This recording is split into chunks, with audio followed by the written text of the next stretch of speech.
Just in now, the CDC says the Omicron variant makes up more than 70% of COVID cases in the U.S., and that's right before the holidays begin. The testing site at Barnett Park in Orange County forced to close early for the 6th day in a row after hitting capacity.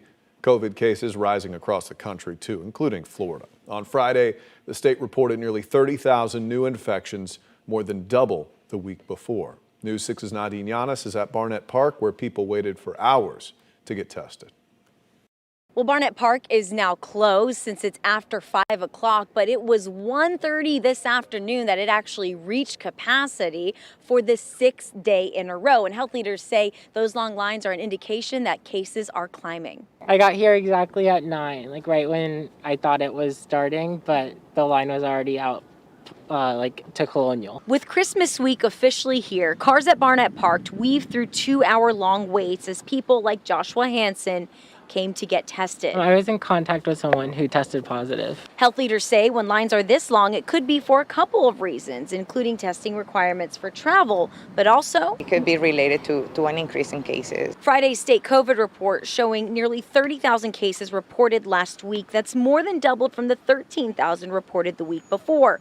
The positivity rate also more than doubled, now above 5%. And the question is this Omicron?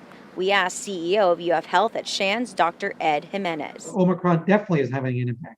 I just can't tell you that of the impact, all of it's Omicron, half of it's Omicron. So that we have no way to tell you at this point. But what he can say is that according to UF researchers, they predict Omicron, which Dr. Jimenez says looks to be 3 times more transmissible, could bring in a new wave with the new year.